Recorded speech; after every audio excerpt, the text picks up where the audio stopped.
अमरावती महानगरपालिका निवडणुकीच्या पार्श्वभूमीवर उमेदवारांच्या नामांकन प्रक्रियेदरम्यान मोठा वाद निर्माण झालाय। काही उमेदवारांवर कर थकबाकी असल्याचा आरोप असतानाही त्यांचे नामांकन अर्ज स्वीकारण्यात आल्याने राजकीय वातावरण तापलंय। या प्रकरणात संबंधित उमेदवारांवर थकीत कर भरलेला नसतानाही निवडणूक विभागाने त्यांचे अर्ज स्वीकारल्याचा आरोप करण्यात येतोय। यावरून राष्ट्रवादी काँग्रेससह इतर पक्षांच्या कार्यकर्त्यांनी तीव्र आक्षेप नोंदवला आहे।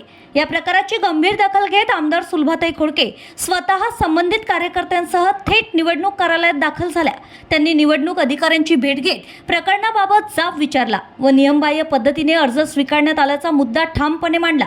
यावेळी आमदार सुलभाताई खोडके यांनी निवडणूक प्रक्रिया पारदर्शक असली पाहिजे, कर थकबाकी असलेल्या उमेदवारांचे अर्ज स्वीकारणं म्हणजे नियमांची पायमल्ली आहे। प्रशासनाने याची सखोल चौकशी करून योग्य ती कारवाई करावी अशी ठाम भूमिका मांडली आहे। संबंधित अधिकाऱ्यांनी प्रकरणाची चौकशी करून नियमानुसार कारवाई करण्याचं आश्वासन दिलंय।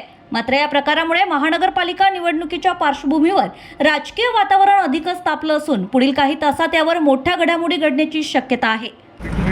काय झालं, कालपर्यंत महानगरपालिकेचे फॉर्म भरणं होते, उमेदवारांना फॉर्म भरायचं होतं आणि उमेदवारांनी फॉर्म भरत असताना त्याला जे काही नियम आहेत, निकष दिले त्याप्रमाणे त्यांनी फॉर्म भरायला पाहिजे होते आणि सगळ्या लोकांना त्या ठिकाणी निवडणूक अधिकाऱ्यांनी त्या ठिकाणी फॉर्म भरण्यासाठी दुपारी 3 वाजेपर्यंत वेळ होती। सगळ्यांनी फॉर्म भरले।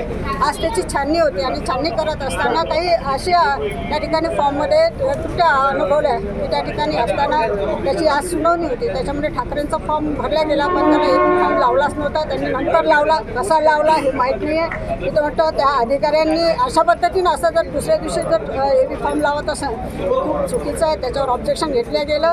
कारण पहिला फॉर्म भरला त्याला फॉर्म नव्हता, दुसरा फॉर्म दिला ते म्हणतात त्यांनी 5-5:30 नंतर काहीतरी रेकॉर्डर आहे, त्याच्या ठिकाणी आपल्या ठिकाणी व्हिडिओ पण आहे, रेकॉर्ड पण आहे की त्यांनी 5-5:30 वाजता तो फॉर्म भरला। 3 वाजता वेळ संपली होती।